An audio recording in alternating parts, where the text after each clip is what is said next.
በስመ አብ ወወልድ ወመንፈስ ቅዱስ አሐዱ አምላክ። ሚያዝያ 25 በዚች ቀን ቅድስት ሳራ ከሁለቱ ልጆቿ ጋር በሰማዕትነት አረፈች። ይህችም ቅድስት ከአንጾኪያ ሀገር ናት። እርሷም ከዲዮቅልጥያኖስ መኳንንት ለአንዱ ስሙ ሰቅራጥስ ስለሚባል ሚስቱ ናት። እርሱም በፊት ክርስቲያን ነበረ፣ በኋላ ንጉሡን በመፍራት ካደ። እርሷ ግን በክርስትናዋ ጸንታ ኖረች። ባሏ ሰቅራጥስም እኔ የክርስቲያንን ሃይማኖት እወዳለሁ፣ የንጉሡን ስቃይ ከመፍራት በቀር ክርስቶስን በልቤ አልካድኩትም ይላት ነበረ። እንደዚህም ስትኖር ሁለት ልጆችንም ወለደች። በአንጾኪያም ሀገር የክርስትና ጥምቀትን ልታስጠምቃቸው አልተቻላትም፣ አብያተ ክርስቲያናት ተዘግተዋልና ጠፍተዋልምና። ሰውን ወዳድ ክርስቶስን ብዙ ስለ መውደዷ ልጆቿን ታስጠምቃቸው ዘንድ ታላቅ ተጋድሎ አደረገች። ወደ እስክንድሪያ ወደ ሊቀ ጳጳሳት አባ ጴጥሮስ ልትሄድ ወዳ አሽከሮቿን አስከትላ ሁለቱን ልጆቿን ይዛ በመርከብ ተሳፈረች። የክብር ባለቤት ጌታችንም የሃይማኖቷን ልዕልና ለመጪው ትውልድ ሊገልጥ ወዶ ያቺ መርከብ ለመስጠም እስክትደርስ በባህር መካከል ጥልቅ ነፋስን አስነሳ። ይህች ቅድስትም ልጆቿ ሳይጠመቁ እንዳይሞቱ ፈራች። ተነስታም ጸለየች። ከዚያም ምላጭ አንስታ ጡቷን የቀኙን በጣች። ከደሟም ወስዳ ፊታቸውን በመስቀል ምልክት ቀባች። በደረታቸውና በጀርባቸውም ላይ እንዲሁ አደረገች። በአብ በወልድ በመንፈስ ቅዱስ ስም በባህር ውስጥ አጠመቀቻቸው። ያን ጊዜም ታላቅ ጸጥታ ሆነ።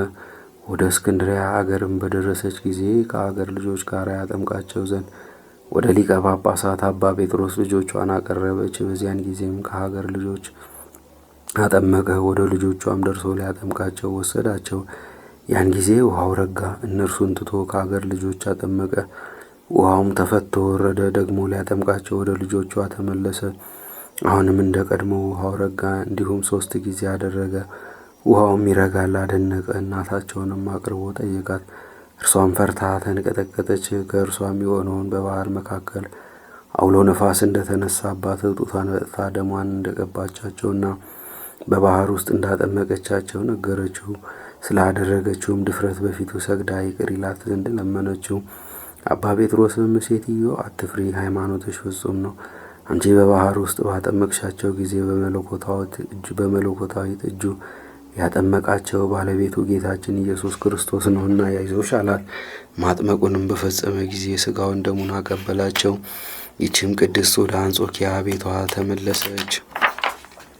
ባሏም ባያት ጊዜ ይህን በማድረጓ ተቆጥቶ ወደ ንጉሡ ሄዶ ከሰሳት። ያደረገችውንም ነገረው። ንጉሡም ወደ እርሱ ያቀርቧት ዘንድ አዘዘ። ስትቀርብም ወደ እስክንድርያ ለምን ሄድሽ? ከክርስቲያን ወገኖች ጋር ልታመነዝሪ ነውን? አላት። እርሷም እንዲህ ብላ መለሰችለት፣ ክርስቲያኖች አያመነዝሩም፣ እንደናንተ የረከሰ ጣዖትን አያመልኩም።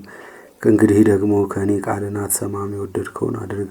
ሁለተኛም በእስክንድርያ ከአንቺ የሆነውን ንገሪኝ ብሎ ጠየቃት። ምን አልመለሰችለትም።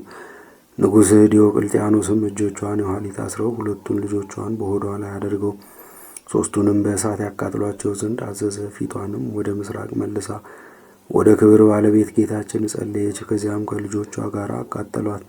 የድልና የሕይወት አክሊልንም በመንግሥተ ሰማያት ተቀበለች። ለእግዚአብሔር ምስጋና ይሁን፣ እኛንም በጸሎቷ ለዘላለም ይማረን አሜን። በስችም ቀን የባህታዊ አባ በብኑዳ የተጋዳዩ የቅዱስ ቴዎድሮስ የአባ ዮሐንስ ሊቀ ጳጳሳትና የ100 ሰማዕታት መታሰቢያቸው ነው። እነርሱም በፋርስ መከራ የተቀበሉ ናቸው። የዶራም መታሰቢያው ነው። በረከታቸውም ከእኛ ጋር ለዘላለሙ ትኑር አሜን።